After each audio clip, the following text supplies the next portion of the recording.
എല്ലാവർക്കും നമസ്കാരം. ബോധിയുടെ sure A പ്ലസുമായി ബന്ധപ്പെട്ട് പുതിയൊരു ഒരു ഓൺലൈൻ റിവിഷൻ ക്ലാസ്സിലേക്കാണ് നമ്മൾ പോകുന്നത്.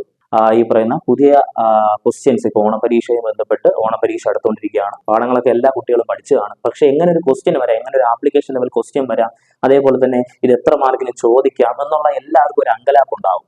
ജിയോഗ്രഫിയുടെ ക്ലാസ് ആണ്. ജിയോഗ്രഫിയുടെ ഫസ്റ്റ് പാഠം വെതർ ആൻഡ് ക്ലൈമറ്റ് എന്ന് പറയുന്ന പാഠത്തിലെ ഈ പറയുന്ന ഒരു ക്വസ്റ്റ്യൻ പേപ്പർ വർക്കൗട്ടിംഗ് സെഷൻ, ഈ പറയുന്ന എവിടെ നിന്നൊക്കെ ക്വസ്റ്റ്യൻസ് വരാം, ആദ്യം എങ്ങനെ നമുക്ക് എഴുതാം, ഈ എത്ര മാർക്കിന് ചോദിച്ചു കഴിഞ്ഞാൽ എങ്ങനെ എഴുതാം എന്നുള്ള ഒരു ക്ലാസ് ആണ് ഇവിടെ നടക്കാൻ പോകുന്നത്. എല്ലാ കൂട്ടുകാർക്കും ഈ ക്ലാസ്സിലേക്ക് സ്വാഗതം. ദിനാന്തരീക്ഷ സ്ഥിതിയും കാലാവസ്ഥയും എന്നാണ് മലയാളം. ഈ പാഠത്തിനകത്ത് പ്രധാനമായിട്ടും നമ്മുടെ ഭൂമിയുടെ ഈ പറയുന്ന ടെമ്പറേച്ചർ, അറ്റ്മോസ്ഫിയർ പ്രഷർ, അതേപോലെ തന്നെ കുറച്ച് ക്ലൈമറ്റുമായി ബന്ധപ്പെട്ട കാര്യങ്ങളാണ് കൂടുതലായിട്ട് പറയുന്നത്.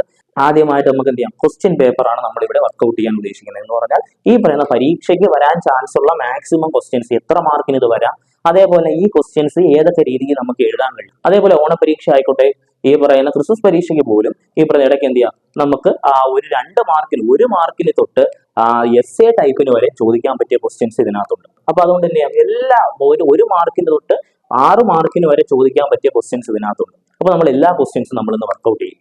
അപ്പൊ നോക്കിയുള്ള ഒന്നാമത്തെ ക്വസ്റ്റ്യൻസ് നമുക്ക് ഇതിനെ അറിയാവുന്നതാണ്. ആദ്യം എന്താണ് ദിനാന്തരീക്ഷ സ്ഥിതി അല്ലെങ്കിൽ എലമെന്റ്സ് ഓഫ് വെതർ എന്നാണ് ഇതിനകത്ത് പറഞ്ഞിരിക്കുന്നത്.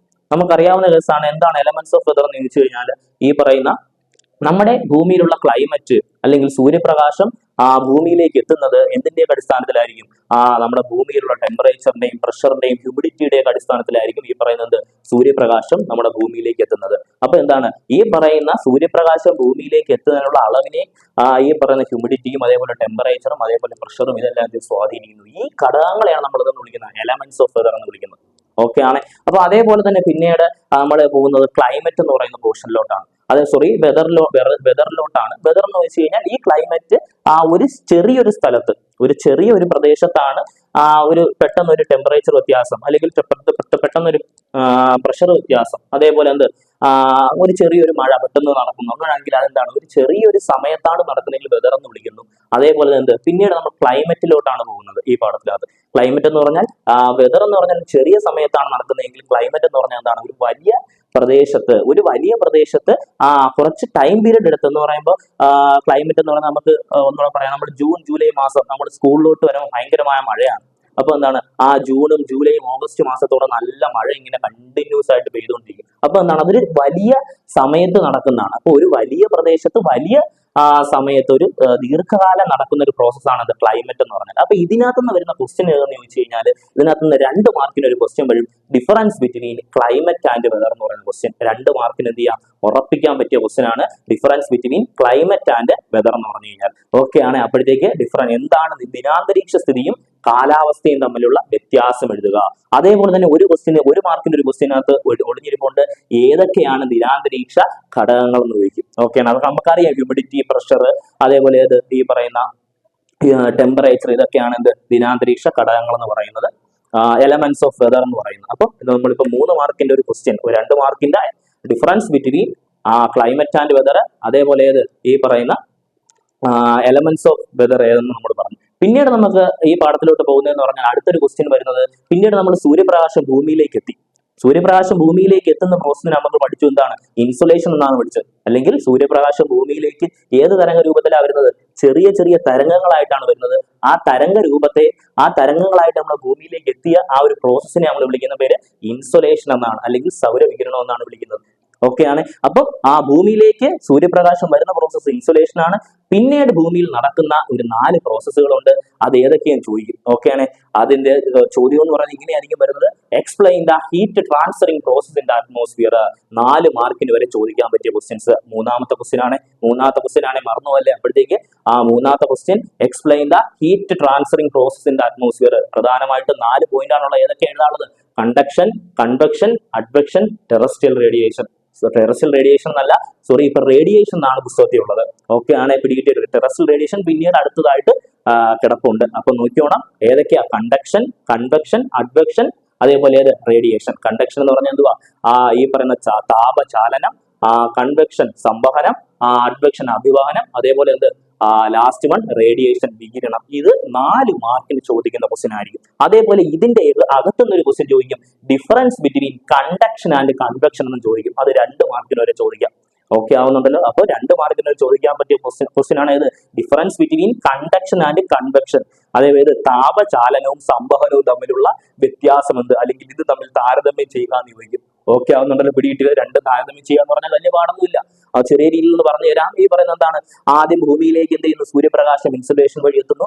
നമ്മുടെ ഭൂമിയുടെ lower part of the atmosphere, താഴ്ന്ന വിധാനങ്ങൾ വ്യാപിക്കുന്നതിനെയാണ് നമ്മൾ എന്തെന്ന് വിളിക്കുന്നത്, ആദ്യത്തെ ഏത്, താപചാലനം അല്ലെങ്കിൽ കണ്ടക്ഷൻ എന്ന് വിളിക്കുന്നത്. ഓക്കെയാണ്. ഭൂമിയുടെ താഴ്ന്ന വിധാനങ്ങൾ ലോവർ പാർട്ട് ഓഫ് ദ അറ്റ്മോസ്ഫിയറിൽ വ്യാപിക്കുന്നതിനെ നമ്മൾ എന്തെന്ന് വിളിക്കുന്നു, കണ്ടക്ഷൻ എന്ന് വിളിക്കുന്നു. അത് കുറച്ചുകൂടെ റൈസപ്പ് ചെയ്യുന്ന ഭൂമിയുടെ മുകളിലേക്ക് വരുന്നതിനെ നമ്മൾ എന്തെന്ന് വിളിക്കുന്നു, കൺവെക്ഷൻ എന്ന് വിളിക്കുന്നു. ഓക്കെയാണ്. കണ്ടക്ഷനും കൺവെക്ഷനും തമ്മിൽ മാറിപ്പോയില്ല. നമുക്ക് പെട്ടെന്ന് കേൾക്കുമ്പോൾ എന്ത് ചെയ്യും, 2 ഒന്നായിട്ട് തോന്നും. പക്ഷെ എന്താണ്, ഇതിനകത്ത് 2 വില്ലന്മാർ ഒളിഞ്ഞിരിപ്പുണ്ട്.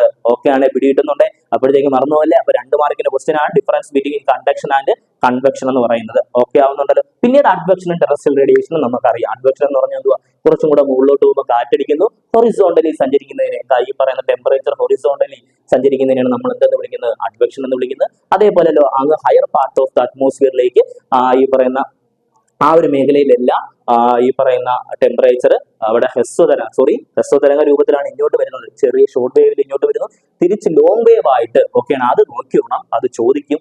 സൂര്യപ്രകാശം ഈ പറയുന്ന സൂര്യനിൽ നിന്ന് ഭൂമിയിലേക്ക് വരുന്നത് ഷോർട്ട് വേവ് ആയിട്ടും തിരിച്ചു പോകുന്നത് ലോങ് വേവും ആയിട്ടാണ്. ഓക്കെ ആവുന്നുണ്ടല്ലോ. പിടികിട്ടുന്നുണ്ടേ, മറന്നു പോരുത്.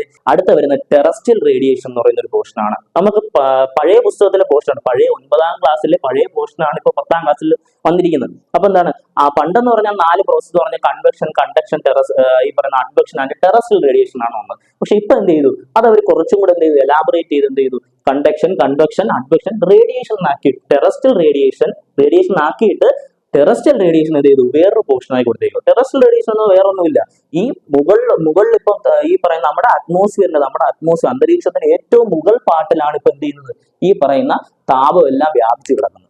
ഈ താപം എല്ലാം, ഈ വ്യാപിച്ചു കിടക്കുന്ന താപം എന്ത് ചെയ്യുന്നു, റീറേഡിയേറ്റ് ചെയ്ത് എന്ത് ചെയ്യുന്നു, ഈ പറയുന്ന മേഘങ്ങളും ബാക്കിയുള്ള സംഭവങ്ങളൊക്കെ പിന്നീട് വലിച്ചെടുക്കുന്നു.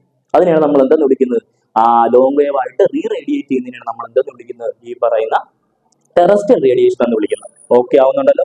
റേഡിയേഷൻ ആണ് ടെറസ്ട്രിയൽ റേഡിയേഷൻ, മറന്നു പോകില്ല. റേഡിയേഷൻ എന്ന് പറഞ്ഞാൽ ഹയർ പാർട്ട് ഓഫ് ദ അറ്റ്മോസ്ഫിയറിൽ വ്യാപിക്കുന്നു, ലോങ് വേവ് ആയിട്ട് തിരിച്ചു പോകുന്നു. അതേപോലെ എന്ത്, ഈ പറയുന്ന ടെറസ്ട്രിയൽ റേഡിയേഷൻ എന്നാൽ റീറേഡിയേറ്റ് ചെയ്യുന്നു.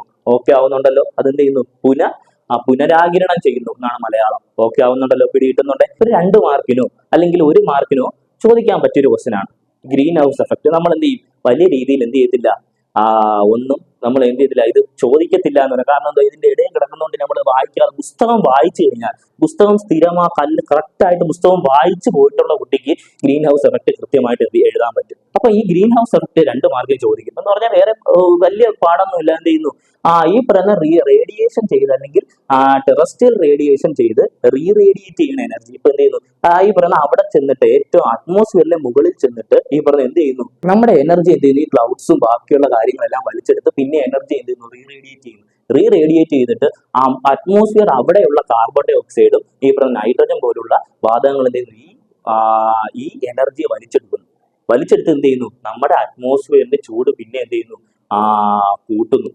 ആ ചൂട് കൂട്ടുന്ന പരിപാടിയാണ്, അല്ലെങ്കിൽ ആ ചൂട് കൂട്ടുന്ന പ്രോസസ്സിനെയാണ് നമ്മൾ എന്തെന്ന് വിളിക്കുന്നത്, ഗ്രീൻ ഹൗസ് എഫക്ട് എന്ന് വിളിക്കുന്നത്. ഓക്കെയാണ്. അതേപോലെ പിന്നെ ഹീറ്റ് ബഡ്ജറ്റ് എന്ന് പറയുന്ന ഒരു പരിപാടി, അടുത്ത ഒരു പോർഷനിലോട്ടാണ് പിന്നീട് നമ്മുടെ പുസ്തകം പോകുന്നത്. ഹീറ്റ് ബഡ്ജറ്റ് എന്ന് പറഞ്ഞാൽ എന്തുവാ, കണ്ടിന്യൂഷൻ ആണ്. നമുക്ക് ഈ പറയുന്നത്, നമ്മൾ ഇത്രയും നേരം കണ്ടിന്യൂഷൻ ആയിട്ട് വന്നത് എനർജി ഭൂമിയിലേക്ക് വന്നു, പിന്നീട് ഈ പറയുന്ന എന്താണ്, ഭൂമിയിൽ മൊത്തവും എന്ത് ചെയ്യുന്നു, പ്രോസസ് അല്ലെങ്കിൽ വ്യാപിക്കുന്ന സ്പ്രെഡ് ചെയ്തു, പിന്നീട് തിരിച്ച് എനർജി പോകുന്നു, പിന്നീട് അവിടെ നിന്ന് പിന്നെ എന്താണ് സംഭവിക്കുന്നത്, ഇങ്ങനെ കറക്റ്റ് ഒരു ഓർഡറിലാണ്, നമ്മൾ കണ്ടിന്യൂഷൻ ആയിട്ടാണ് വരുന്നത്. ഓക്കെ ആവുന്നല്ലോ. പിടികിട്ടുന്നുണ്ടേ. അപ്പൊ അടുത്തത് എന്താണ് ഹീറ്റ് ബഡ്ജറ്റ് എന്ന് ചോദിക്കുന്നത്. ഭൂമി എന്ത് ചെയ്യുന്നു, ചൂട് കൂട്ടത്തുമില്ല, ചൂട് കുറയ്ക്കത്തുമില്ല, ചൂടിന് എന്ത് ചെയ്യുന്നു, ഒരേ രീതിയിൽ നിർത്തുന്നു. ഓക്കെയാണ്. എങ്ങനെയാ ഒരേ രീതിയിൽ നിർത്തുന്നത്, ഈ പറയുന്ന ടെറസ്ട്രിയൽ റേഡിയേഷൻ വഴി. എങ്ങനെയാണ് ടെറസ്ട്രിയൽ റേഡിയേഷൻ വഴി എന്ന് പറഞ്ഞാൽ റീറേഡിയേറ്റ് ചെയ്യുന്നതാണ് നമ്മൾ പറഞ്ഞത്. എനർജി എന്ത് ചെയ്യുന്നു, റീറേഡിയേറ്റ് ചെയ്യുന്നതാണ് പറഞ്ഞത്. അപ്പൊ എന്ത് ചെയ്യുന്നു, തിരിച്ച് റേഡിയേറ്റ് ചെയ്ത് എനർജി ഔട്ടർ സ്പേസിലോട്ട് പോയി കഴിഞ്ഞാലും കുറച്ച് എനർജി ആര് വലിച്ചെടുത്തിട്ടുണ്ട്? ഈ ക്ലൗഡ്സും ബാക്കിയുള്ള നമ്മുടെ അറ്റ്മോസ്ഫിയറിലുള്ള ബാക്കിയുള്ള ഘടകങ്ങൾ, ഡസ്റ്റിൻ പാർട്ടിക്കിൾസും ബാക്കിയുള്ള എല്ലാം വലിച്ചെടുത്തിട്ടുണ്ട്. അപ്പോൾ അവിടെ എനർജി നിൽപ്പുണ്ട്. അപ്പൊ എന്ത് ചെയ്യുന്നു? എനർജി ഇവിടെ നിന്ന് തിരിച്ചു പോയി കഴിഞ്ഞാലും, ഓക്കെയാണ്, ചൂട് ഇവിടെ നിന്ന് തിരിച്ചു പോയി കഴിഞ്ഞാലും, താപം ഇവിടെ നിന്ന് തിരിച്ചു പോയി കഴിഞ്ഞാലും എന്ത് ചെയ്യുന്നു? ഇവിടെ ഭൂമിയിൽ എനർജി ഇവിടെ നിൽപ്പുണ്ട്. അപ്പൊ എന്ത് ചെയ്യുന്നു? ഭൂമിയിൽ എനർജി കൂടത്തുമില്ല, എന്നാൽ എന്ത് ചെയ്തില്ല, കുറയത്തുമില്ല. ഇങ്ങനെ എന്ത് ചെയ്യുന്നു? ഒരു ബഡ്ജറ്റ് ആയിട്ട് നിലനിൽക്കുന്നു. ഓക്കെ, അതിനെയാണ് നമ്മൾ എന്തെന്ന് വിളിക്കുന്നത്? ഹീറ്റ് ബഡ്ജറ്റ് എന്ന് വിളിക്കുന്നത്. ഓക്കെ, എന്നിട്ട് അതും ഒരു 2 മാർക്കിന് ചോദിക്കാൻ പറ്റിയ ക്വസ്റ്റൻ ആണ്.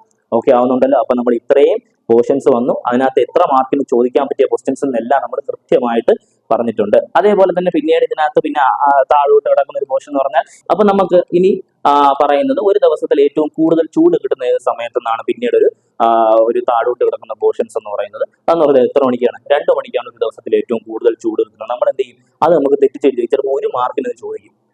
ഈ പറയുന്ന ഏറ്റവും കൂടുതൽ ചൂട് കിട്ടുന്ന സമയത്താണ് ഒരു ദിവസത്തിൽ. ഓക്കെയാണ്. അപ്പൊ എന്ത് ചെയ്യും? ഹയസ്റ്റ് ഹീറ്റ് എനർജി എമിഷൻ ചെയ്യുന്ന എത്ര സമയത്താണെന്ന് ചോദിച്ചു കഴിഞ്ഞാൽ നമുക്ക് എന്ത് ചെയ്യാം? നമ്മൾ അതിനകത്ത് 1 മണി കാണും, 12 മണി കാണും, ചിലപ്പോൾ 12:30 കാണും, 2 മണിയും കാണും. നമ്മൾ എന്ത് ചെയ്യത്തില്ല? പുസ്തകം വായിക്കാത്തവരാണെന്നുണ്ടെങ്കിൽ നമ്മൾ എന്ത് ചെയ്യും? കൃത്യമായിട്ട് 1 മണിക്കാണെന്ന് നമ്മൾ എന്ത് ചെയ്യും? എഴുതി വെക്കും. അല്ലെങ്കിൽ 12 മണിക്കാണെന്ന് എഴുതി വെക്കും. അപ്പൊ നമ്മുടെ ഉത്തരം തെറ്റി. അപ്പൊ എന്ത് ചെയ്യും? കൃത്യമായി ആലോചിച്ചോണം. 2 മണിക്കാണ് ഏറ്റവും കൂടുതൽ ചൂട് ഒരു ദിവസം കിട്ടുന്നത്. ഓക്കെ ആണ്. അതേപോലെ ഏറ്റവും കുറവ് ചൂട് എപ്പോഴാണോ സൂര്യോദയം സംഭവിക്കുന്നത് അതിന് തൊട്ട് മുമ്പാണ്, അല്ലെങ്കിൽ എപ്പോഴാണോ സൺ റൈസ് ചെയ്യുന്നത് അതിന് തൊട്ട് മുമ്പാണ് എന്ത് ചെയ്യുന്നത്? ഈ പറയുന്ന ഏറ്റവും കുറവ് ചൂട് ഭൂമിയിൽ കിട്ടുന്നത്. ഓക്കെ ആവുന്നുണ്ട്. പിന്നെ അതേപോലെ തന്നെ പിന്നീട് അടുത്തൊരു പോർഷൻ എന്ന് പറഞ്ഞു കഴിഞ്ഞാൽ, പിന്നെ ചൂട് അളക്കുന്ന ഉപകരണം നമുക്കറിയാലോ. ചൂട് അളക്കുന്ന 1 മാർക്കിന് ചോദിക്കുന്ന ക്വസ്റ്റ്യൻ, ടെമ്പറേച്ചർ അളക്കുന്ന ഉപകരണം ഏതോ? തെർമോമീറ്റർ ആണ്. മാക്സിമം മിനിമം തെർമോമീറ്റർ എന്ന് അതിനകത്ത് ഉണ്ട് എന്നുണ്ടെങ്കിലും ഈ പറയുന്ന എന്താണ്? അത് ഉത്തരം ശരിയാണ്. ഒന്നീ തെർമോമീറ്റർ എന്ന് മാത്രം കാണും, അല്ലെങ്കിൽ മാക്സിമം മിനിമം തെർമോമീറ്റർ എന്നാണ്. ഓക്കെയാണ്. അപ്പൊ അതനുസരിച്ച് ഉത്തരം എഴുതിക്കോണം. ഓക്കെയാണ്. 1 മാർക്കിന്റെ ക്വസ്റ്റ്യൻ ഇപ്പൊ 2 നമ്മൾ പറഞ്ഞു. ഓക്കെ ആണ്. അടുത്തത് 4 മാർക്കിന് അല്ലെങ്കിൽ 2 മാർക്കിന് വരാൻ പറ്റിയ ഒരു ക്വസ്റ്റ്യൻ ആണ്. Difference between daily mean temperature and diagonal temperature. Okay ആണ്. Difference between daily mean temperature and diagonal temperature. ഓക്കെയാണ്. നമുക്ക് എല്ലാവർക്കും അറിയാവുന്ന പ്രശ്നം, അതിനകത്ത് വലിയ പ്രശ്നമൊന്നുമില്ല. അപ്പം ഇതിനകത്ത് എഴുതുമ്പോൾ ഒരു കാര്യം ശ്രദ്ധിച്ചോണം. പ്രത്യേകിച്ച് ഒരു കാര്യം നിങ്ങൾ ശ്രദ്ധിച്ചോണം. എന്ത് ശ്രദ്ധിച്ചോണം? ഈ പറയുന്ന ഡെയിലി മീൻ ടെമ്പറേച്ചറും ഡയഗണൽ റേഞ്ച് ഓഫ് ടെമ്പറേച്ചറും ചോദിക്കുമ്പോൾ ഇതിനകത്തൊരു ഇക്വേഷൻ പുസ്തകത്തിനകത്ത് കൃത്യമായി അവർ പറഞ്ഞിട്ടുണ്ട്. അത് എഴുതിയാലേ മാർക്ക് കിട്ടത്തുള്ളൂ. ആ ഇക്വേഷൻ എഴുതി കഴിഞ്ഞാൽ 4 മാർക്കെങ്കിൽ 4 മാർക്ക് കൃത്യമായിട്ട് അത് എന്താണെന്ന് എഴുതി അതിന്റെ ഇക്വേഷൻ എഴുതി കഴിഞ്ഞാൽ കണ്ണു അടച്ചങ്ങ് മാർക്ക് ഇടും. ആരായാലും എന്ത് ചെയ്യും? 4 മാർക്കിനാണ് ചോദിക്കണമെങ്കിൽ 4 മാർക്കും കിട്ടും. ഓക്കെ ആണ്. ആ ഇക്വേഷൻ കൃത്യമായിട്ട് എഴുതാൻ നിങ്ങൾ എന്ത് ചെയ്തത്? മറന്നു പോകരുത്. ഓക്കെ ആവുന്നുണ്ട്. അടുത്തതായിട്ട് പറയുന്നത് 2 മാർക്കിന് അല്ലെങ്കിൽ 2 മാർക്കിന് വരെ ചോദിക്കാൻ പറ്റിയ ക്വസ്റ്റൻ ആണ്. എന്താണ്? ഐസോതേംസ് എന്നാണ് ഈ പാഠത്തിനകത്ത് പറയുന്നത്. ഐസോതേംസ് നമുക്കറിയാം, ഒരേ ടെമ്പറേച്ചർ ഉള്ള, നമ്മളിപ്പോ ടെമ്പറേച്ചറിനെ പറ്റിയാ പറയുന്നത് ആണേ. അപ്പൊ ഒരേ ടെമ്പറേച്ചർ ഉള്ള, നമ്മുടെ ഭൂമിയിൽ എല്ലാ സ്ഥലത്തും ഒരേ ടെമ്പറേച്ചർ ആണോ? കേരളത്തിലെ ടെമ്പറേച്ചർ പോലെയാണോ തമിഴ്നാട്ടിലെ ടെമ്പറേച്ചർ? തമിഴ്നാട്ടിലെ ടെമ്പറേച്ചർ ആണോ ഏറ്റവും മുകളിൽ കിടക്കുന്ന കാശ്മീരിലെ ടെമ്പറേച്ചർ? അല്ല. അപ്പൊ അതേപോലെ അല്ല. അപ്പൊ എന്താണ്? അപ്പൊ നമുക്ക് ഭൂമിയിലെ എല്ലാ സ്ഥലത്തും, നമ്മളിപ്പോ നമ്മുടെ രാജ്യം ഇന്ത്യ മാത്രമേ പറഞ്ഞുള്ളൂ, അതേപോലെയാണ് ബാക്കിയുള്ള രാജ്യങ്ങൾ ഒരുപാടുണ്ട്. അപ്പൊ ഭൂമിയിലെ എല്ലാ സ്ഥലത്തും വ്യത്യസ്ത ടെമ്പറേച്ചറാണ്, അല്ലേടാ? വ്യത്യസ്ത ടെമ്പറേച്ചറാണ്. അപ്പൊ ഈ പറയുന്ന നമുക്ക് ഭൂമിയിൽ ഒരേ ടെമ്പറേച്ചർ ഉള്ള മേഖലകളെ തമ്മിൽ നമ്മൾ എന്ത് ചെയ്യുന്നു? ഒരു രേഖ വരയ്ക്കുകയാണ്. ആ രേഖ എന്ന് പറഞ്ഞാൽ എങ്ങനത്തെ രേഖയാണ്? ഇമാജിനറി ലൈനാണ്. എങ്ങനത്തെ രേഖയാണ്? സാങ്കല്പിക രേഖയാണ്. ആ സാങ്കല്പിക രേഖയാണ് നമ്മൾ എന്തെന്ന് വിളിക്കുന്നത്? ഐസോതേംസ് എന്ന് വിളിക്കുന്നത്. ഓക്കെയാണ്. പിടികിട്ടി. ഇനി അങ്ങോട്ട് നിങ്ങൾ പഠിക്കുമ്പോൾ, നിങ്ങൾ പുസ്തകം ഇപ്പൊ നിങ്ങൾ പഠിച്ച് തീർന്നവരാണ്, ഓണപരീക്ഷയ്ക്ക് തയ്യാറെടുത്തുകൊണ്ടിരിക്കുകയാണ്. ഓക്കെയാണ്. അപ്പൊ ഇത് കഴിഞ്ഞിട്ട് ഇതിന്റെ ക്വസ്റ്റ്യൻ എങ്ങനെ വരുന്നത് പറഞ്ഞാൽ, തൊട്ടടുത്ത് നമ്മൾ പ്രഷർ പഠിക്കുമ്പോൾ ഐസോബാർ എന്നുള്ള വരുന്നത് പോർഷൻ ഉണ്ട്. അപ്പൊ എന്ത് ചെയ്യും? ഇത് രണ്ടും കൂടെ കണക്ട് ചെയ്തായിരിക്കും ക്വസ്റ്റ്യൻ വരുന്നത്. എങ്ങനെയായിരിക്കും ക്വസ്റ്റ്യൻ വരുന്നത്? Difference between isotherms and isobar എന്ന് ക്വസ്റ്റ്യൻ വരും. എത്ര മാർക്കിന്? 4 മാർക്കിന് വരെ ചോദിക്കും. എത്ര മാർക്കിന് ചോദിക്കും? 4 മാർക്കിന് വരെ ചോദിക്കും. ഓക്കെയാണ്. Difference between isotherms and isobar എന്ന് ചോദിക്കും. ഐസോതേം എന്ന് പറഞ്ഞാൽ അതാണ് ഒരേ ടെമ്പറേച്ചർ ഉള്ള പ്ലേസസ്. ഓക്കെയാണ്. ഈ ഏതാണ്? ഒരേ ടെമ്പറേച്ചർ ഉള്ള പ്ലേസസ്. പിടികിട്ടുന്നുണ്ടോ? ഒരു ടെമ്പറേച്ചർ ഉള്ള 2 ഏരിയാസിനെ നമ്മൾ എന്ത് ചെയ്യുന്നു? യോജിപ്പിച്ച് വരയ്ക്കുന്ന ഇമാജിനറി ലൈൻസ്. പക്ഷേ ഐസോബാർ എന്ന് പറഞ്ഞാൽ എന്തുവാ? ഒരേ പ്രഷർ ഉള്ളയാണ്. ഓക്കെയാണ്. ഒരേ പ്രഷർ ഉള്ള 2 പ്ലേസസ് നമ്മൾ എന്ത് ചെയ്യുന്നു? യോജിപ്പിച്ച് വരയ്ക്കുന്ന ഇമാജിനറി ലൈനാണ്. ഐസോതേംസ് പഠിച്ചപ്പോൾ തന്നെ നമുക്ക് മനസ്സിലായി, ഭൂമി എല്ലാ സ്ഥലത്തും എന്തല്ല? ഒരേ ടെമ്പറേച്ചർ അല്ല. എല്ലാ സ്ഥലത്തും ഒരേ ചൂടാണ്? ഇല്ല, ഒരേ ചൂടല്ല എന്ന് മനസ്സിലായി. അപ്പോൾ ഈ പറയുന്ന നമ്മുടെ ഭൂമിയിൽ എല്ലാ സ്ഥലത്തും ഒരേ ചൂടല്ലാത്തതിന്റെ കാരണം എന്തൊക്കെയാണ്? അപ്പൊ എന്തോ അതിനകത്ത് പറയുന്ന factors influencing distribution of temperature. മക്കളെ എസ്എയുടെ ക്വസ്റ്റ്യൻ ആണ്, എസ്എക്ക് ചോദിക്കുന്ന ക്വസ്റ്റ്യൻ ആണ്. 5 മാർക്കിന് അല്ലെങ്കിൽ 6 മാർക്കിന് ചോദിക്കുന്ന എസ്എ ക്വസ്റ്റ്യൻ ആണ്. SSLCക്ക് ഉൾപ്പെടെ ചോദിക്കാൻ നമുക്ക് ചാൻസ് ഉള്ള ഒരു ക്വസ്റ്റ്യൻ ആണ്. ഈ പറഞ്ഞ explain the factors affecting distribution of temperature. താപ വിതരണത്തെ സ്വാധീനിക്കുന്ന ഘടകങ്ങൾ ഏതെല്ലാം. ഓക്കെ ആണ്, ഏകദേശം ഒരു 5-6 പോയിന്റുകൾ ഇതിനകത്തുണ്ട്. ഓക്കെ ആണ്, പിടികിട്ടുന്നുണ്ട്. ഏതൊക്കെയാ താപ വിതരണത്തെ സ്വാധീനിക്കുന്ന ഘടകങ്ങൾ എന്ന് പറഞ്ഞാൽ, ഒന്നെന്ന് പറഞ്ഞ ഏത്, ലാറ്റിറ്റ്യൂഡ്, അക്ഷാംശ സ്ഥാനം. ഒന്നെന്ന് പറഞ്ഞ ഏതാണ്, ലാറ്റിറ്റ്യൂഡ് ആണ്, അക്ഷാംശ സ്ഥാനമാണ്. ഓക്കെ ആണ്, എന്താണ് അക്ഷാംശ സ്ഥാനം എന്ന് അറിയാലോ. ഏറ്റവും കൂടുതൽ ഭൂമിയിൽ ചൂട് കിട്ടുന്നത് ഇക്വേറ്ററിലാണ്. ഏറ്റവും കൂടുതൽ ചൂട് കിട്ടുന്ന ഇക്വേറ്ററിലാണ്. അത് പോൾസിലോട്ട് പോകുമ്പോൾ എന്ത് ചെയ്യുന്നു, ചൂട് കുറഞ്ഞു വരുന്നു. ഇത്രയേ ഉള്ളൂ. ഓക്കെ ആണ്, പോൾസിലോട്ട് പോകുമ്പോൾ ചൂട് കുറഞ്ഞു വരുന്നു. എന്താണ് ലാറ്റിറ്റ്യൂഡ് എന്ന് പിടികിട്ടിയല്ലോ. ഓക്കെ ആണ്, പിടികിട്ടി. അതേപോലെ തന്നെ ലാറ്റിറ്റ്യൂഡിനകത്ത് മക്കളെ ഒരു കാര്യം കൂടുണ്ട്. ഈ പറയുന്ന ലാറ്റിറ്റ്യൂഡിൽ ഇങ്ങനെ നമ്മുടെ ഭൂമിയിൽ ഓരോ പ്രദേശത്തും ഓരോ മേഖലയിലും വ്യത്യസ്ത അളവിലാണ് ചൂട് കിട്ടുന്നത്. അതുകൊണ്ട് തന്നെ എന്ത് ചെയ്യാം, ഭൂമിയെ ഓരോ സോൺസ് ആയിട്ട് തരംതിരിക്കാം. ഓക്കെ ആണ്, ഓരോ മേഖലകളായിട്ട് തരംതിരിക്കാം. ഏറ്റവും കൂടുതൽ ചൂട് കിട്ടുന്നതിന് ടോറിഡ് സോൺ എന്നും, അതിന്റെ തൊട്ട് മുകളിലുള്ള ചൂട് ഇത്തി കൂടെ കുറഞ്ഞ ഒരു മേഖലയെ നമ്മൾ എന്താന്ന് വിളിക്കുന്നു, നോർത്ത് ടെമ്പറേറ്റ് സോൺ. അതേപോലെ സൗത്ത്. നമുക്ക് ഭൂമിയിൽ 2 ഹെമിസ്ഫിയർ ആണുള്ളത്. ഏതൊക്കെയാ, ഇക്വേറ്ററിന് തൊട്ട് മുകളിൽ ഏതാ, നോർത്തേൺ ഹെമിസ്ഫിയർ, തൊട്ട് താഴെ സതേൺ ഹെമിസ്ഫിയർ. തൊട്ട് മുകളിൽ എന്താ, ഉത്തരാർദ്ധഗോളം, തൊട്ട് താഴെ ദക്ഷിണാർദ്ധഗോളം. അപ്പൊ ഈ പറയുന്ന ഏറ്റവും കൂടുതൽ ചൂട് കിട്ടുന്നതിന് നമ്മൾ എന്താന്ന് വിളിക്കുന്നു, ടോറഡ് സോൺ എന്ന് വിളിക്കുന്നു. അതേപോലെ ഇത്തിക്കൂടെ മുകളിലോട്ടുള്ളതിന് നമ്മൾ എന്താന്ന് വിളിക്കുന്നു, നോർത്ത് ടെമ്പറേറ്റ് സോൺ. ഏറ്റവും താഴെയാണെന്നുണ്ടെങ്കിലോ സൗത്ത് ടെമ്പറേറ്റ് സോൺ എന്ന് വിളിക്കുന്നു. ഓക്കെ ആണ്. അതേപോലെ തന്നെ ഏറ്റവും മുകളിലാണെന്നുണ്ടെങ്കിൽ, ഏറ്റവും മുകളിൽ നമുക്ക് എന്താണ്, പോളാർ റീജിയൻ ആണ്. എന്താണ്, നല്ല തണുപ്പാണ്. അപ്പൊ നമ്മൾ എന്ത് ചെയ്യുന്നു, നോർത്ത് ഫ്രിഗിഡ് സോൺ എന്നാണ് വിളിക്കുന്നത്. ഓക്കെ ആണ്, നോർത്ത് ഫ്രിഗിഡ് സോൺ എന്നും. ഏറ്റവും താഴെയാണെന്നുണ്ടെങ്കിൽ എന്ത് ചെയ്യുന്നു, സൗത്ത് ഫ്രിഗിഡ് സോൺ. ഓക്കെയാണ്, താഴത്തെ ഹെമിസ്ഫിയർ സദേൺ ഹെമിസ്ഫിയറിലാണെങ്കിൽ സൗത്ത് ഫ്രിഗിഡ് സോൺ എന്ന് വിളിക്കുന്നു. ഉത്തര ശൈത്യ മേഖലയിൽ നിന്നും ദക്ഷിണ ശൈത്യ മേഖലയിൽ നിന്നാണ് വിളിക്കുന്നത്. ഓക്കെയാണ്, അപ്പൊ അതും കൂടെ ഒന്ന് എന്ത് ചെയ്യണം, എഴുതിയേക്കണം. എസ്എ ക്വസ്റ്റ്യൻ ആണ്. അപ്പൊ എന്ത് ചെയ്യണം, നമുക്ക് എന്ത് ചെയ്യണം, കൃത്യമായിട്ടുള്ള കാര്യങ്ങൾ എഴുതിയാലേ അവർ എന്ത് ചെയ്തു എസ്എ മാർക്ക് തരത്തുള്ളൂ. പിന്നെ അടുത്ത പോയിന്റ് എന്ന് പറഞ്ഞാൽ ഏതാണ്, ഓൾട്ടിറ്റ്യൂഡ് ആണ്, സമുദ്രനിരപ്പിൽ നിന്നുള്ള ഉയരമാണ്. ഓക്കെയാണ്, അത് നമുക്കറിയാം. ഓക്കെയാണ്, സമുദ്രനിരപ്പ് എന്തുവാ, ഈ പറയുന്ന ഉയരം കൂടുന്നതനുസരിച്ച് ടെമ്പറേച്ചർ എന്ത് ചെയ്തുകൊണ്ടിരിക്കുന്നു, കുറഞ്ഞുകൊണ്ടേയിരിക്കുന്നു. ഓക്കെയാണ്, അതിനകത്തൊരു പോയിന്റ് കിടപ്പുണ്ട്, നോർമൽ ലാപ്സ് റേറ്റ്. 1 മാർക്കിന് ചോദിക്കാം. 1 മാർക്കിന് ചോദിക്കാൻ പറ്റിയൊരു ക്വസ്റ്റൻ ആണ്. എന്താണ് normal lapse rate? What is mean by normal lapse rate എന്ന് പറയും. അതിനകത്ത് കറക്റ്റ് അവര് ഡിഗ്രി എത്രയെന്ന് വരെ പറഞ്ഞിട്ടുണ്ട്. ഓക്കെയാണ്, അപ്പൊ എത്രയാ, 1 കിലോമീറ്റർ ഉയരം കൂടുമ്പോൾ, 1 കിലോമീറ്റർ സമുദ്രനിരപ്പിൽ നിന്ന് ഉയരം കൂടുമ്പോൾ എത്ര സെൽഷ്യസ് വെച്ച് കുറയും, 6.4 ഡിഗ്രി സെൽഷ്യസ് വെച്ച് കുറയും. ഓക്കെ, അങ്ങനെ ഒരു കൃത്യമായ കണക്ക് അവർ പറയുന്നതുകൊണ്ട് തന്നെ എന്ത് ചെയ്യാം, അതിൽ നിന്നൊരു ക്വസ്റ്റ്യൻ മിക്കവാറും ചോദിക്കും. അവർ 2 മാർക്കിനോ 1 മാർക്കിനോ എന്ത് ചെയ്യാം, what is mean by normal lapse rate എന്ന് ചോദിക്കാം. ഓക്കെയാണ്, എന്താണ് നോർമൽ ലാപ്സ് റേറ്റ് എന്ന് ചോദിക്കാൻ പറ്റിയൊരു ക്വസ്റ്റ്യൻ ആണ്. എന്താണ് നോർമൽ ലാപ്സ് റേറ്റിന്റെ മലയാളം എന്തുവാ, ഈ പറയുന്ന ഇത്രയേ ഉള്ളൂ, താപ നഷ്ടനിരക്ക് എന്നാണ് നോർമൽ ലാപ്സ് റേറ്റിന്റെ മലയാളം. ഓക്കെയാണ്, പിടിയിട്ട് 1 കിലോമീറ്റർ ഉയരം കൂടുമ്പോൾ എന്ത് കുറയുന്നു, 6.4 ഡിഗ്രി സെൽഷ്യസ് വെച്ച് എന്ത് ചെയ്യുന്നു, താപം കുറഞ്ഞു വരുന്നു. ഓക്കെയാണ്, പിടികിട്ടുന്നുണ്ട്. അതേപോലെ അടുത്ത നോക്കിയുള്ള difference heating land and sea. അതറിയാം, നമ്മൾ കരയും കടലിലും തമ്മിലുള്ള ഹീറ്റിംഗ് നമുക്ക് പണ്ടേ അറിയാവുന്ന കേസാണ്. അതൊക്കെ നമ്മൾ 6ാം ക്ലാസ് തൊട്ടേ പഠിച്ചു വരുന്നതാണ്. ഓക്കെയാണ്, കര എന്ത് ചെയ്യുന്നു, പെട്ടെന്ന് ചൂട് പിടിക്കുന്നു, പെട്ടെന്ന് തണുക്കുന്നു. കടൽ എന്ത് ചെയ്യുന്നു, പതുക്കെ ചൂട് പിടിക്കത്തുള്ളൂ, പതുക്കെ തണുക്കത്തുള്ളൂ. അത് നമ്മൾ എന്ത് ചെയ്യുന്നു, ക്ലാസ്സിലും സാറന്മാരൊക്കെ പറഞ്ഞു തന്നാണ്. എങ്ങനെയാ, നമ്മൾ ഇച്ചിരി ഗ്യാസിനകത്തൊക്കെ വെള്ളം വെച്ച് കഴിഞ്ഞാൽ പെട്ടെന്ന് ചൂടാകും? ഇല്ല, പെട്ടെന്ന് ചൂടാകത്തില്ല, പതുക്കെ ചൂടാകത്തുള്ളൂ. ചൂടായി കഴിഞ്ഞാൽ അത് പെട്ടെന്ന് തണുക്കത്തുമില്ല. അപ്പൊ എന്ത് ചെയ്യാം, അങ്ങനെ നമുക്ക് പഠിച്ചു വെക്കാം. കരയാണെങ്കിൽ പെട്ടെന്ന് ചൂടാകും, പെട്ടെന്ന് തണുക്കും. കടലാണെങ്കിലാ പതുക്കെ ചൂടാകത്തുള്ളൂ, പതുക്കെ തണുക്കത്തുള്ളൂ. ഓക്കെ ആവുന്നുണ്ട്. അപ്പൊ difference heating land and sea. Okay ആണ്, അത് പിടികിട്ടി. ഇനി അടുത്ത പോയിന്റ് എന്ന് പറഞ്ഞാൽ ഈ പറയുന്ന ഡിസ്റ്റൻസ് ഫ്രം സീ. അപ്പൊ 1ാമത്തെ പോയിന്റ് ലാറ്റിറ്റ്യൂഡ് നമ്മൾ പറഞ്ഞു, 2ാമത്തെ പോയിന്റ് ഓൾട്ടിറ്റ്യൂഡ് പറഞ്ഞു, 3ാമത്തെ പോയിന്റ് ഏത് പറയുന്നു, difference heating land and sea പറയുന്നു. പിന്നീട് 4ാമത്തെ പോയിന്റാണ് നമ്മളിപ്പോ പറയുന്നത് ഡിസ്റ്റൻസ് ഫ്രം സീ, സമുദ്രനിരപ്പിൽ നിന്നുള്ള അകലം. എങ്ങനെയാണ് സമുദ്രനിരപ്പിൽ നിന്നുള്ള അകലം വരുന്നത്? ഇത്രയേ ഉള്ളൂ.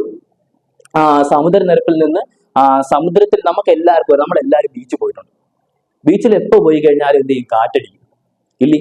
നല്ല വെയിലൊക്കെ ആയിരിക്കും, ഉച്ചയ്ക്കൊക്കെ പോയി കഴിഞ്ഞാൽ നല്ല വെയിലായിരിക്കും. പക്ഷെ എന്ത് ചെയ്യും, ബീച്ചിൽ ഏത് സമയം പോയി കഴിഞ്ഞാൽ നല്ല കാറ്റാണ്. ഏത് കാറ്റാ വരുന്നത്? കടൽ കാറ്റാ വരുന്നത്, അല്ലെങ്കിൽ ഏതാ, സീ ബ്രീസാ വരുന്നത്. ഓക്കെയാണ്, കടലിൽ നിന്ന് കരയിലോട്ട് കാറ്റടിക്കുന്നു. ഓക്കെയാണ്, പിടികിട്ടുന്നുണ്ടല്ലോ. അപ്പൊ ഈ കടൽ ഡിസ്റ്റൻസ് ഫ്രം സീ എന്ന് പറഞ്ഞാൽ കടലിന് അടുത്താണെന്നുണ്ടെങ്കിൽ ഈ പറയുന്ന ആ കരഭാഗത്ത് എന്തായിരിക്കും, ടെമ്പറേച്ചർ കുറവായിരിക്കും. എന്താ കാരണം? ഏത് സമയം കാറ്റടിച്ചുകൊണ്ടിരിക്കുകയാണ്. പിടികിട്ടിയ അപ്പോൾ കാറ്റ് ഇങ്ങനെ വന്നുകൊണ്ടിരിക്കുന്നതുകൊണ്ട് തന്നെ ടെമ്പറേച്ചർ കുറവായിരിക്കും. പക്ഷേ കടലിനോട് അകലേക്കാണ്, കടലിന് അകലെയുള്ള കരഭാഗം ആണെന്നുണ്ടെങ്കിലും ടെമ്പറേച്ചർ എന്തായിരിക്കും? അവിടെ നോർമൽ ആയിട്ടായിരിക്കും. സാധാരണ എങ്ങനെയാണോ അവിടുത്തെ ടെമ്പറേച്ചർ ആ രീതിയിലായിരിക്കും. ഓക്കെ ആവുന്നുണ്ടല്ലോ. അടുത്ത പോയിന്റ് അത് ഓഷൻ കറണ്ട്. ഓക്കെയാണ്. ഓഷൻ കറണ്ട് നമുക്ക് അറിയാവുന്നതാണ്. ഓഷൻ കറണ്ട് രണ്ട് രീതിയിലുണ്ട്, കോൾഡ് കറണ്ട്, വാം കറണ്ട്. അതൊക്കെ കൃത്യമായിട്ട് നിങ്ങൾ എഴുതിക്കോണം. ആ ഉദാഹരണം എഴുതിക്കോണം. അതിനകത്ത് ഏത് പറഞ്ഞിട്ടുണ്ട്? നോർത്ത് അറ്റ്ലാന്റിക് കറണ്ടും അതേപോലെ എന്ത് ലാബ്രഡോറിനെ പറ്റി പറയുന്നത് ഉദാഹരണം പറഞ്ഞു വെക്കുന്നുണ്ട്. അതുകൂടെ ഒന്ന് നിങ്ങൾ എന്ത് ചെയ്തോണം? കൃത്യമായിട്ട് എഴുതിക്കോണം. ഈ പറഞ്ഞ നോർത്ത് അറ്റ്ലാന്റിക് കറണ്ട് എങ്ങോട്ടാണ് വീശുന്നത്? യൂറോപ്യൻ കൺട്രീസിലോട്ടാണ് വീശുന്നത്. യൂറോപ്യൻ കൺട്രീസിലോട്ട് എന്ത് ചെയ്യുന്നു? വീശുന്നത്. അപ്പോൾ യൂറോപ്യൻ കൺട്രീസ് എന്താണ്? ഒന്നാമത് അവിടെ തണുപ്പ് കൂടിയിരിക്കുന്ന സമയത്തായിരിക്കും വീശുന്നത്. അപ്പൊ എന്ത് ചെയ്യും? ലാബ്രഡോർ എന്ന് പറഞ്ഞാൽ എന്താണ്? വാം കറണ്ട് ആണ്, ചൂട് കാറ്റാണ്. അങ്ങോട്ട് പോകുമ്പോൾ അവർക്കൊരു റിലീഫ് ഉണ്ടാവും. ചൂട് കാറ്റ് അങ്ങോട്ട് ചെല്ലുമ്പോൾ ചൂട് പ്രവാഹം അങ്ങോട്ട് ചെല്ലുമ്പോൾ ഈ പറയുന്നത് അവർക്കൊരു റിലീഫ് ഉണ്ടാവും. ഓക്കെയാണ്. അതേപോലെ ലാബ്രഡോർ എന്ന് പറഞ്ഞാൽ തിരിച്ച് അതേ പോർഷൻ, അതേ ലാറ്റിറ്റ്യൂഡിൽ വീശുന്ന കാറ്റാണ്. ഈ പറഞ്ഞ എന്താണ്? കനേഡിയൻ റീജിയനിലോട്ടാണ് അത് പോകുന്നത്. അവിടെ എന്തായിരിക്കും? നല്ല ചൂട്. ലാബ്രഡോർ എന്ന് പറഞ്ഞാൽ കോൾഡ് കറണ്ട് ആണ്. അപ്പൊ എന്ത് ചെയ്യും? നല്ല തണുപ്പാവുകയും ചെയ്യും. അപ്പോൾ അവിടെ ഒന്നാമത് തണുപ്പാണ്, വീണ്ടും ലാബ്രഡോർ ചെല്ലുമ്പോൾ നല്ല സിവിയർ കോൾഡിലോട്ട് പോകും. ഓക്കെ ആവുന്നുണ്ട്. അപ്പോൾ നമ്മൾ ഈ പറയുന്ന ഇപ്പം ഫാക്ടേഴ്സ് ഇൻഫ്ലുവൻസ് ഡിസ്ട്രിബ്യൂഷൻ ഓഫ് ടെമ്പറേച്ചറിൽ ലാസ്റ്റ് പോയിന്റ് ആണ് പറയുന്നത്. ഞാൻ അടുത്ത ഏതാ? റിലീഫാണ്. റിലീഫ് ഒന്നുമില്ല. ഈ പറഞ്ഞ എന്താണ്? എവിടെയാണോ സൂര്യപ്രകാശം നേരിട്ടടിക്കുന്നത് അവിടെ ചൂട് കൂടുതലും, നേരിട്ടടിക്കാത്ത സ്ഥലങ്ങളിൽ ചൂട് കുറവും. അറ്റ്മോസ്ഫിയറിക് പ്രഷർ എന്ന് പറയുന്ന ടോപ്പിക്കാണ്. അതിനകത്ത് എന്താണ് പ്രഷർ നമ്മൾ പറഞ്ഞു. ഈ പറയുന്ന weight exerted by the atmospheric air to the earth is called atmospheric pressure. Okay ആണ്. അതേപോലെ ഇതിനകത്ത് വരുന്ന ക്വസ്റ്റ്യൻ എന്ന് പറഞ്ഞാൽ difference between air current and wind എന്ന് ചോദിക്കും. ഓക്കെയാണ്. 2 മാർക്കിന്റെ ക്വസ്റ്റ്യൻ ആയിരിക്കും. എയർ കറണ്ട് ആൻഡ് വിൻഡ് നിങ്ങൾ പഠിച്ചതാണ്.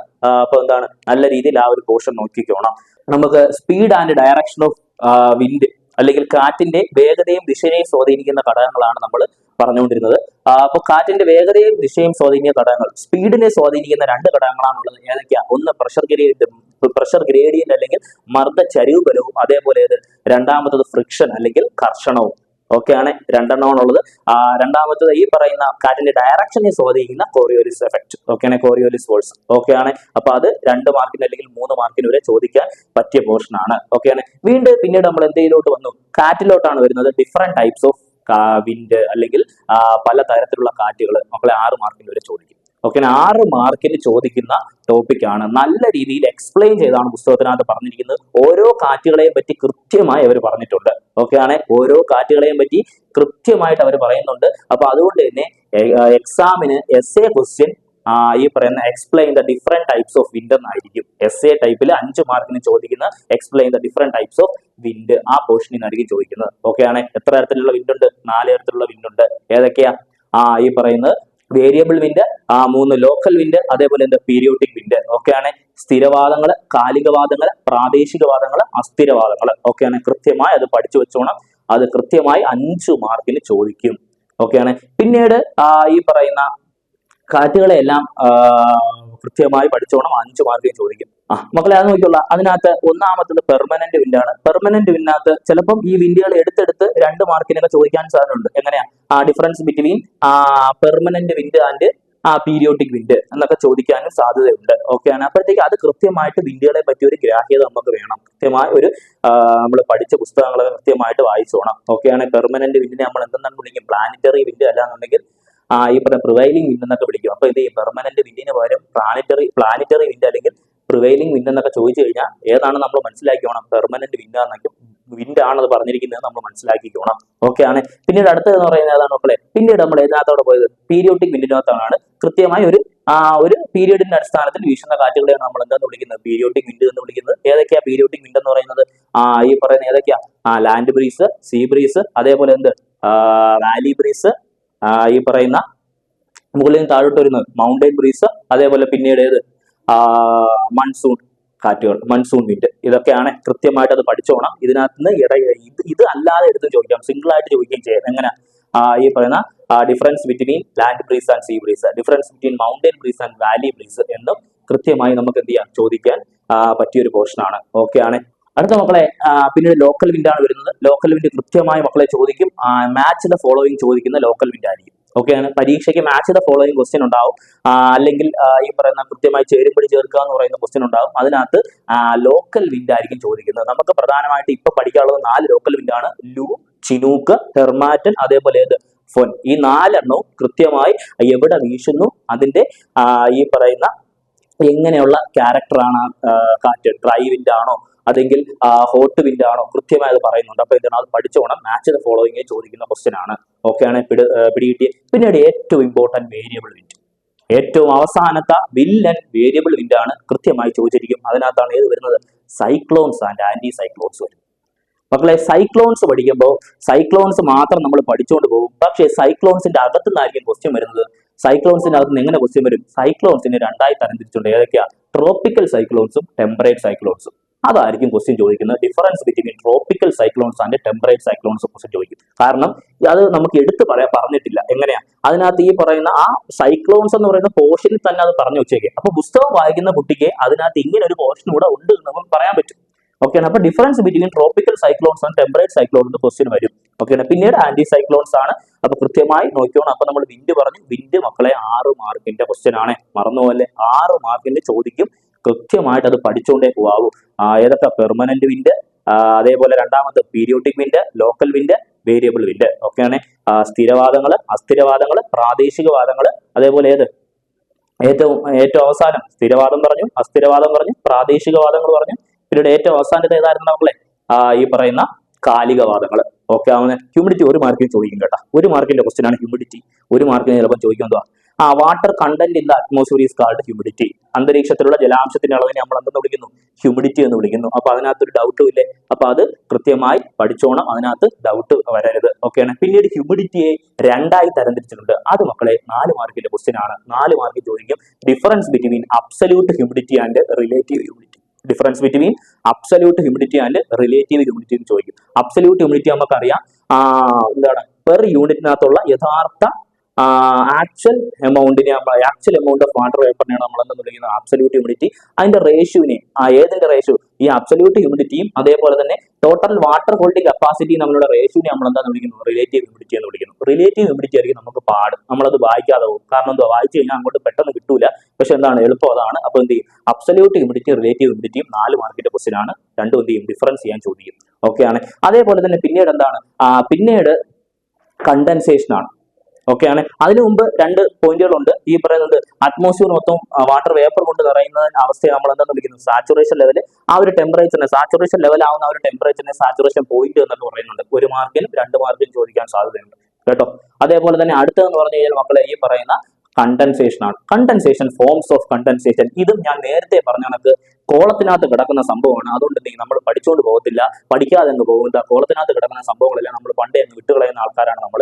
അപ്പോൾ എന്ത് ചെയ്യും? ഇത് കോളത്തിനകത്താണ് കിടക്കുന്ന ഏതൊക്കെയാ 4 പോയിന്റ്? ഡ്യൂ, ഫ്രോസ്റ്റ്, ഫോഗ് അല്ലെങ്കിൽ മിസ്റ്റ്, 4ാമത്തെ ക്ലൗഡ്. ഓക്കെയാണ്. ഇത് മക്കളെ പഠിച്ചുകൊണ്ടേ വാവ്. കൃത്യമായി ചോദിക്കും. 4 മാർക്കിന് ഫോംസ് ഓഫ് കണ്ടൻസേഷൻ എന്ന് ക്വസ്റ്റ്യൻ ഉണ്ടാകും. ഓക്കെ ആണ്. ഫോംസ് ഓഫ് കണ്ടൻസേഷൻ, ഖനീകരണ രൂപങ്ങൾ ഏതെല്ലാം എന്ന് ക്വസ്റ്റ്യൻ ഉണ്ടാവും. 4 മാർക്കിനായിരിക്കും. കൃത്യമായി പഠിച്ചുകൊണ്ടേ പോവാവൂ. ഓക്കെ ആണ്. അടുത്തത് ഏറ്റവും അവസാനം ക്ലൗഡ്സ് നമ്മൾ പറഞ്ഞു. ഓക്കെയാണ്. അടുത്ത question different types of clouds. മക്കളെ ഇത് 3-4 രീതികളിൽ ചോദിക്കാം. ഒന്നി എസ്എ രീതിയിൽ എന്ത് ചെയ്യാം? ഡിഫറെന്റ് ടൈപ്സ് ഓഫ് ക്ലൗഡ്സ് എന്ന് ചോദിക്കാം. അല്ലാന്നുണ്ടെങ്കിൽ എന്ത് ചെയ്യാം? മാച്ച് ദ ഫോളോയിങ്ങിന് ചോദിക്കാം. നമുക്കറിയാം ഈ ഒന്നാമത്തെ സിറസ് എന്ന് പറഞ്ഞാൽ എന്താണ്? ഫെദർ ലൈക്ക് ക്ലൗഡ്സ് ആണ്. ഓക്കെ ആണ്. അതേപോലെ എന്താണ്? സ്ട്രാറ്റസ് എന്ന് പറഞ്ഞാൽ എന്താണ്? തിക്ക് ലെയർ ആണ്. അതേപോലെ തന്നെ ഏറ്റവും അവസാനം നിംബസ് എന്ന് പറഞ്ഞാൽ എന്താണ്? ഈ പറയുന്ന ഡാർക്ക് റെയിനി ക്ലൗഡ്സ് ആണ്. അതേപോലെ തന്നെ കുമുലസ് എന്ന് പറഞ്ഞാൽ പഞ്ഞിക്കെട്ടുകൾ പോലെ കാണപ്പെടുന്ന ക്ലൗഡ്സ് ആണ്. അപ്പൊ എന്ത് ചെയ്യും? ഇത് മാച്ച് ദ ഫോളോയിങ് ചോദിക്കാൻ സാധ്യതയുണ്ട്. ഓക്കെയാണ്. ഒരു സൈഡിൽ ക്ലൗഡ്സ് ആണ്. ഇതിന്റെ ഫീച്ചേഴ്സ് എന്താണ്? അടുത്ത സൈഡിൽ എന്താണ്? ഇടവിട്ടൊക്കെ കൊടുത്തേക്കും. അപ്പൊ നമ്മൾ മാച്ച് ദ ഫോളോയിങ് ചെയ്യണം. അപ്പൊ 4 മാർക്കിന് അങ്ങനെ ഒരു ആപ്ലിക്കേഷൻ ലെവൽ ക്വസ്റ്റ്യൻ ഇതിനകത്ത് വരാൻ നല്ല ചാൻസ് ആണ്. ഓക്കെയാണ്. ഇനി അടുത്ത എന്താണ്? പിന്നീട് നമ്മൾ പറയുന്നത് പ്രസിപ്പിറ്റേഷൻ ആണ്. പ്രസിപ്പിറ്റേഷൻ അറിയാമല്ലോ, മഴ ഉണ്ടാകുന്ന പ്രോസസ് ആണ്. പിന്നെ ഫോംസ്, പ്രസിപ്പിറ്റേഷന് 3 ഫോം ഉണ്ട്. ഏതാ? സാധാരണ മഴ, പിന്നെ ഏതാ? സാധാരണ മഴ, പിന്നീട് ഏതാണ്? റെയിൻ, അടുത്തത് സ്നോഫാള്, മൂന്നാമത് ഹെയിൽ സ്റ്റോൺ. ഓക്കെ ആണ്. Snowfall, hailstone. നമുക്ക് ഹെയിൽ സ്റ്റോൺ എന്ന് പറഞ്ഞാൽ നമ്മൾ മലയാളം മീഡിയക്കാരാണെങ്കിൽ എന്താണ്? ആലിപ്പഴം എന്നൊക്കെ പറയാൻ പറ്റുന്നത് ആകാശത്ത് നിന്ന് വേറെ എന്തെങ്കിലും ഒക്കെ വന്ന് വീടെന്നൊക്കെ വിചാരിക്കും. അതൊന്നും അല്ല. എന്താണ്? ഈ പറയുന്ന ആകാശത്ത് നിന്ന് ഐസ് ക്രിസ്റ്റൽസ് അല്ലാന്നുണ്ടെങ്കിൽ ഈ പറയുന്ന ഐസ് മഞ്ഞ് കട്ടകൾ വന്ന് വീഴുന്നതിനെയാണ് നമ്മൾ എന്ന് വിളിക്കുന്നത് ഹെയിൽ സ്റ്റോൺ എന്ന് വിളിക്കുന്നത്. പ്രസിപ്പിറ്റേഷൻ ഫോംസ് ഇമ്പോർട്ടന്റ് ആണ് മക്കളെ, പഠിച്ചോണം. ഓക്കെ ആണ്, 3 മാർക്കിന് ചോദിക്കാം. കാരണം ഇപ്പോഴത്തെ ഏരിയയിൽ പ്രസിപ്പിറ്റേഷൻ എന്താന്ന് പറയുന്നുണ്ട്, മഴ ഉണ്ടാകുന്ന പ്രോസസ് ആണ് പ്രസിപ്പിറ്റേഷൻ. ഓക്കെ ആണ്. ആ പ്രസിപ്പിറ്റേഷൻ ഫോംസ് എത്രണ്ണം ഉണ്ട്? പ്രധാനമായിട്ടും 3 ഉണ്ട്. ഏതൊക്കെയാ? റെയിൻ എന്ന് പറയുന്നത്, രണ്ടാമത്തത് ഹെയിൽ സ്റ്റോൺ ആണ്, മൂന്നാമത്തെ സ്നോഫാൾ ആണ്. ഓക്കെ ആണ്, അത് 3 മാർക്കിന് ചോദിക്കുന്ന ക്വസ്റ്റ്യൻ ആയിരിക്കും. അടുത്തത് ഏറ്റവും ലാസ്റ്റ് പാഠത്തിന്റെ ഏറ്റവും അവസാന ഭാഗത്തിലൂടെ നമ്മൾ അടുത്തതെന്ന് പറഞ്ഞാൽ ഡിഫറെന്റ് ടൈപ്സ് ഓഫ് റെയിൻസ് കൂടെ ഉള്ളൂ. പ്രധാനമായിട്ടും 3 തരത്തിലുള്ള റെയിൻസ് ആണ് ഇന്ന് പഠിക്കുന്നത്. ഒന്ന് കൺവെൻഷണൽ റെയിൻ, രണ്ടാമത് ഈ പറയുന്ന ഓറോഗ്രാഫിക് റെയിൻ, മൂന്നാമത്തേത് സൈക്ലോണിക് റെയിൻ. മക്കളെ ചോദിക്കും, അവസാനത്തെ പോർഷൻ ആണ് കൃത്യമായി ചോദിച്ചിരിക്കുന്നത്. ഇതിനും കൂടെ ആകുമ്പോൾ ഈ പാഠവും തീരും. ഏതൊക്കെയാ? ഈ പറയുന്ന ഓറോഗ്രാഫിക് റെയിൻ, രണ്ടാമത്തെ കൺവെൻഷണൽ റെയിൻ, അതേപോലെ മൂന്നാമത്തേത് സൈക്ലോണിക് റെയിൻ. ഓക്കെ ആണ്. ഓറോഗ്രാഫിക് റെയിനകത്ത് പറയുമ്പോൾ ഏത് കൂടെ ഉണ്ട്? റെയിൻ ഷാഡോ റീജിയൻ, മഴനിഴൽ പ്രദേശമുണ്ട്, മറന്നു പോകരുത്. അതേപോലെ ഏത് കൺവെൻഷണൽ റെയിൻ എന്ന് പറഞ്ഞാൽ എന്താ? ഉച്ചയ്ക്ക് ശേഷം പെയ്യുന്ന മഴയാണെന്ന് നമ്മൾ എന്തെന്ന് വിളിക്കും? 4 മണി മഴ, 4 o'clock റെയിൻ എന്ന് വിളിക്കും. അതേപോലെ എന്ത്? സൈക്ലോണിക് റെയിനകത്ത് നമുക്ക് വാം കറണ്ടും കോൾഡ് കറണ്ടും തമ്മിലുള്ള ഈ പറയുന്നത് ഒരുമിച്ച് വന്നിട്ട് വാം കറണ്ട് മുകളിലോട്ടും കോൾഡ് കറണ്ട് എന്ത് ചെയ്യും? താഴോട്ട് പോവുകയും ചെയ്യും. ഓക്കെയാണ്. അപ്പോൾ എന്ത് ചെയ്യും? ഈ 2 സ്ഥലങ്ങൾ ഒരുമിച്ച് മുട്ടുന്ന പ്രദേശത്തെ നമ്മൾ വിളിക്കുന്ന പേരെന്തുവാ? ഈ പറയുന്ന പ്രദേശത്തെ നമ്മൾ എന്താ വിളിക്കുന്നത്? ഫ്രോണ്ട് എന്നാണ് വിളിക്കുന്നത്. ഓക്കെ ആണ്, പിടികിട്ടുന്നുണ്ടല്ലോ. ഓക്കെ ആണ്. അപ്പൊ അതൊന്നും മറന്നു പോകരുത്. ഈ പറയുന്ന കൃത്യമായ അതൊക്കെ 5 മാർക്കിന്റെ ക്വസ്റ്റ്യൻ എഴുതിക്കോണം. അത് നമ്മുടെ ഒന്നാമത്തെ പാഠം കഴിഞ്ഞിട്ടുണ്ട്. കൃത്യമായി നമ്മൾ ആദ്യം മുതൽ അവസാനം വരെയുള്ള എല്ലാ ക്വസ്റ്റ്യൻസും 1 മാർക്കിന് ചോദിക്കുന്നതുകൊണ്ട് എസ്എ ക്വസ്റ്റ്യൻസ് വരെയുള്ള എല്ലാം നമ്മൾ പറഞ്ഞിട്ടുണ്ട്. കൃത്യമായി പുസ്തകം വായിക്കണം. ഓക്കെ, എല്ലാ ആൾക്കാരും ജോഗ്രഫി ഒന്നാമത്തെ പാഠം മക്കളെ ഇമ്പോർട്ടന്റ് ആണ്. ഒരുപാട് മാർക്കിന് ചോദിക്കുന്ന ഒന്നാമത്തെ പാഠത്തിൽ നിന്നാണ്. ഓക്കെ ആണ്. എങ്ങനെയായാലും ഒരു 10 മാർക്കിന് കൂടുതൽ, ഒരു 12 മാർക്കിന് വരെ SSLC പരീക്ഷയ്ക്ക് ചോദിക്കുന്ന പാഠമാണ് ഒന്നാമത്തെ പാഠം, വെതർ ആൻഡ് ക്ലൈമറ്റ് എന്ന് പറയുന്ന പാഠം. ഓക്കെ ആണ്. അപ്പം 1 മാർക്കിന് ചോദിക്കുന്ന ക്വസ്റ്റ്യൻ തൊട്ട് 5 മാർക്കിന് ചോദിക്കാൻ സാധ്യതയുള്ള ക്വസ്റ്റ്യൻ വരെയുള്ള എല്ലാ ക്വസ്റ്റ്യനും നമ്മൾ പറഞ്ഞിട്ടുണ്ട്. നല്ല രീതിയിൽ പഠിച്ചോണം. എല്ലാ ആൾക്കാരും ഫുൾ മാർക്ക് മേടിക്കണം. അതേപോലെ തന്നെ ഈ പറയുന്ന എല്ലാ ബോധിയുടെ ഇത്രയും നേരം നമ്മുടെ ഈ പറയുന്ന കേട്ടിരുന്ന ക്ലാസ്സിൽ കേട്ടിരുന്ന എല്ലാ കുട്ടികൾക്കും, ബോധിയുടെ ഓൺലൈൻ ക്ലാസ്സിൽ കേട്ടിരുന്ന എല്ലാ കുട്ടികൾക്കും, ഈ ക്വസ്റ്റ്യൻ പേപ്പർ വർക്കൗട്ടിൽ കേട്ടിരുന്ന എല്ലാ കുട്ടികൾക്കും എന്റെ പേരിലും സ്ഥാപനത്തിന്റെ പേരിലും ടീം ബോധിയുടെ പേരിലും നന്ദി അറിയിക്കുന്നു. എല്ലാ ആൾക്കാരും എന്ത് ചെയ്യാം? ഈ പറയുന്ന നമ്മുടെ ഈ ക്ലാസ്സുകൾ, എല്ലാ വിഷയത്തിന്റെയും ക്ലാസ് ഉണ്ട്. കൃത്യമായി കേട്ടുള്ള എല്ലാവർക്കും ഇത് ഉപയോഗം ചെയ്യും. കൃത്യമായി നിങ്ങൾ എന്ത് ചെയ്യുക? നല്ല രീതിയിൽ പരീക്ഷയ്ക്ക് തയ്യാറെടുത്ത് കൃത്യമായി ഒരു പേടിയും വേണ്ട, പരീക്ഷയ്ക്ക് കൃത്യമായിട്ട് പോയി എഴുതുക. ആരുണ്ട്? ബോധി കൂടെ ഉണ്ട്. Okay, thank you.